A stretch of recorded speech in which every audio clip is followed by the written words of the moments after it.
हरि ओम नारायण। आपको जो पिछली वीडियो में ध्यान की जो विधि बताता आ रहा हूँ, ये उलट योग है। इसको हम अपनी समस्त इंद्रियों को उलटते हैं, है ना। जैसे वाल्मीकि जी के लिए कहते थे कि उन्होंने राम नाम जो है उल्टा जपा था। वो राम नाम उन्होंने मरा मरा करके नहीं जपा था। जिसको आप ये समझते हैं कि मरा मरा करके जपा, वो मरा मरा नहीं, यही योग था। इसी तरीके से उन्होंने अपने श्वास को उल्टा करा था, है ना। इसको उल्टे नाम का सुमरन बोलते हैं, है ना। जैसे आपको पीछे बताया, बोला मैंने, उल्टे नाम का सहज में सुमरन, मुख में बंद लगाना, आँख कान खुलने नहीं पावे, सुन अनहद धुन काना। तो ये उल्टे नाम का जप है जो वाल्मीकि जी ने भी जपा। लेकिन लोगों को क्या है, वहाँ राम नाम सुमिरन जैसे बताया, वहाँ राम नाम का उल्टा सुमिरन जो है मरा मरा नहीं करा गया था। ये अपने समस्त इंद्रियों को उलट के ही सुमिरन हो रहा है। तो इसी को उल्टे नाम का सुमिरन बोला हुआ है कि उल्टा नाम का सुमिरन बोल दिया। क्योंकि हमारी श्वास क्या करती है, अंदर जाती है तो जैसे बोला जाता है कि सो पे ध्यान दे, बाहर आती है तो हम पे ध्यान दे। तो सोहम, हंसा हंसा सोहम, बार बार उल्टात रे माला। तो ये भी इसी तरीके से जब आप ध्यान करते हैं तो आपकी जो है श्वास उलट जाती है, यानी उल्टे नाम का ही सुमरन हो जाता है। तो जब आप ये उल्टे नाम का सुमरन करते हैं तो हमारे जो अपान है और प्राण है, तो अपान का जो है प्राण के साथ मिलन हो के ये ऊर्ध्वगमन करने लगते हैं। ऊर्ध्वगमन होता है इनका। क्योंकि अगर ऊर्ध्वगमन नहीं होगा तो आप, ऊर्ध्वगमन का मतलब कि हमारे जितने भी कमल हैं, जिन्हें आप चक्र कहते हैं, ये अर्धमुख हैं। यानी इनका मुख जो है ना, नीचे की ओर है।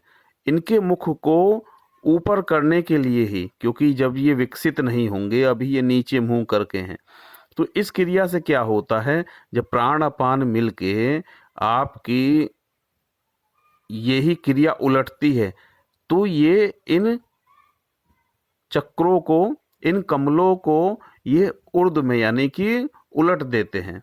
जो आप अब तक संसार में अपनी ऊर्जा को नष्ट कर रहे थे, वो संसार में नष्ट ना कर कर आप इनको ऊर्ध्वगमन करते हैं। तो जब ये ऊर्ध्वगमन होके ये विकसित होते हैं, तो इसको ही हम जो है कुंडली जागरण कहते हैं। और जब ये एकदम नहीं कि आपने एक दो दिन करा और ऐसा हो जाता है, आप धीरे धीरे अपने अभ्यास को इसमें बढ़ाते चले जाएं। तो जब आप बढ़ाएंगे तो आप ये पाएंगे कि अचानक क्रिया घटित होती है।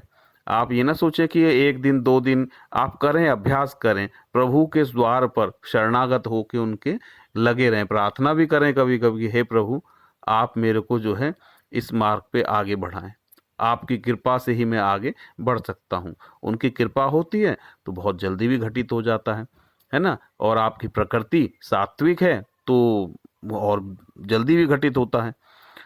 तो इसी चीज को मैं आपको बताना चाह रहा था। ये योग जो है अब बड़ा गुप्त हो गया है, इसको खोलने का कहीं प्रयास भी नहीं है, क्योंकि उसमें अनुभव नहीं है तो प्रयास कैसे होगा।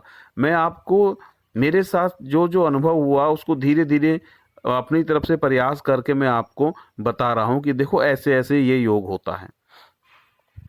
तो उसके बाद क्या होगा कि आपका जो है सबसे पहले मूल बंद आपका लग जाएगा। जब वो मूल बंद लगेगा तो मूल बंद के लगते ही आपकी प्राण शक्ति यानी प्राण अपान मिलके जो ऊर्जा होगी वो ऊपर की ओर गमन करेगी। और उसका गमन जो है, उसकी स्पीड ना बहुत बहुत तीव्र होती है। आप कहीं जो है ऐसी स्पीड आप देख नहीं सकते जब वो स्पीड से ऊपर उठती है। और इसके साथ साथ उठते उठते ही जो अनुभव जो आपको होता है, क्योंकि जैसे ही ये मूल बंद लग के उठती है, जबरदस्ती मूल बंद लगाना विकार पैदा कर सकता है ना। तो हम सहज योग की बात कर रहे हैं, तो हमको सहज में ही रहना है। जबरदस्ती कोई मूलबंद आप लगाएं, आपकी कोई नसों नाड़ी कोई जो है उसमें दिक्कत हो जाए, तो वो चीज गलत है। सहज में जो क्रिया होती है वो जो है उसमें कोई गलती होने का कोई वो नहीं रहता कि हम या हमारे साथ कोई गलत हो। और जब आप जबरदस्ती किसी चीज से करते हैं कि मूलबंद लगाएं, तो वहां नुकसान हो सकता है आपको। इसलिए मैं इस तरीके इसलिए मैं आपको हठ योग के लिए नहीं कहता। हठ योग नुकसान दे दे सकता है। ये जो बहुत से लोग जैसे खेचरी मुद्रा करवाते हैं, जीभ को उल्टा करवा के नीचे का जो हिस्सा होता है उसको हल्का हल्का धीरे धीरे उसे वो करवा के किसी चीज़ से घिसवा के फिर उसको खेचरी मुद्रा। भाई ईश्वर ने जब नीचे कोई चीज़ दी है तो उसको जबरदस्ती क्यों उसमें ऐसा करना। तो ये इसमें जो आपको क्रिया बताई है, इसमें ये खेचरी खेचरी भी सिद्ध हो जाती है। खेचर यानी जैसे पक्षी आकाश, खेचर माने पक्षी को कहते हैं जो आकाश में उड़ता है।